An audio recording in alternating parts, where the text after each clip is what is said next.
GCSTs around the real estate sector have offered for you right now. Let me read this.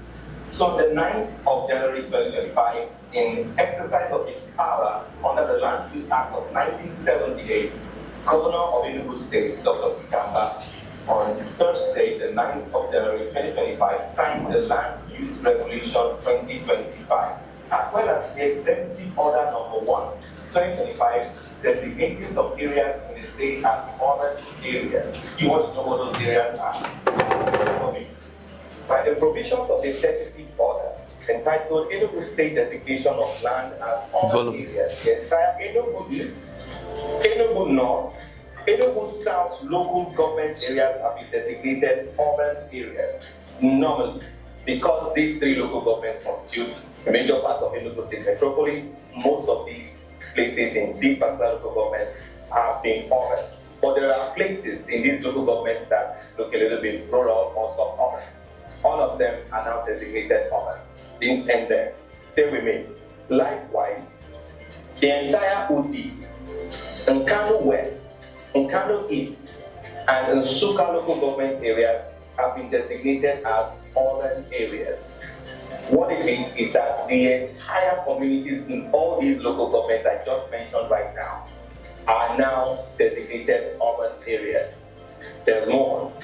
In the same vein, part of some local governments have been designated urban areas. Consequently, Indabo urban area measuring 10-kilometer radius and Ozuma urban area measuring 20-kilometer radius, both in an Imbi local government or town measuring 25 kilometers radius, Igi, Abohuku, Mbowo, Iswawa, Mako, Ichuku, and Oweleko, Agogowa, and Oye in Ezra local government.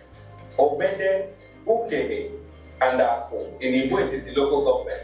Enugu State in Igwe, the local government, or Ibaba, Aka, in areas have also been designated urban areas. The executive order equally designated urban areas Ojiriba, Uguoba, and Ini in Ojiriba local government area, Obolako and Oba in Udemu local government, Omolopa and Adani in Ozowan in local government areas. I don't know where you're from, if you're from Enugu State, but if your village is in any of all of these that I just mentioned right now, Baba, don't get village again. Your village is not designated now. You know, I really GCSTs. So the question now is, this is the executive order number 1. That's the first executive order that the governor gave was this. The question is, why are you gathering all these many places and designating them urban? It should be sticks and carrots, meaning government is going to be driving massive development into these areas because they are now designated urban. But then there's also the issue of taxation.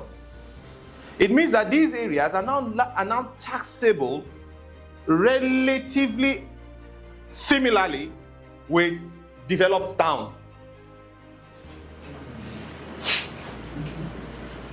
So if you want to build, meanwhile I even looked at it and I said, so which part of Enugu is remaining though?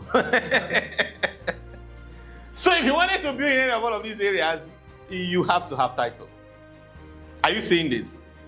And as a realtor, you have to know this is what is happening. Make your client not go fall inside the wrong deal. Ordinarily before now, let me show you another example. You know, this thing cuts across. It affects the business of surveyors. It affects the business of lawyers, property lawyers. It affects the business of developers. It affects the business of realtors. There are dimensions from all of these angles to this development. But guess what? It favors the government in all these areas. That's the downside. So, if care is not taken, part of what's happening here is that the private sector slows down for the public sector to make progress. It's a robbing Peter to pay Paul kind of thing. Not particularly ideal, because the real driver of development, sustainable development in a society is private sector, not government. Where government is supposed to basically create that enabling environment, for private sector to thrive, and then provide what is called stimulation, stimulate the economy for private sector to thrive. So let me give you just one example of what I'm talking about. So assuming a man now wanted to go to his village and build that house I'm telling you about, that is going to be job for masons. That's going to be job for the person who designed the building. That's going to be job for, that's even going to be income for government, because there are government fees he has to pay to obtain permits, obtain this one, do that one, to do that building. When the man is now told that he can't do that building if he doesn't have title, everything is stalled right now. Now, if he has to go and do the title, doing the title is not a man's problem. He's willing to obey the law. But when they now quote the sum amount, the total amount he has to pay for that small piece of property to enable him to do the development, the man now feels, if I pay that money, which money will I now use to develop the place?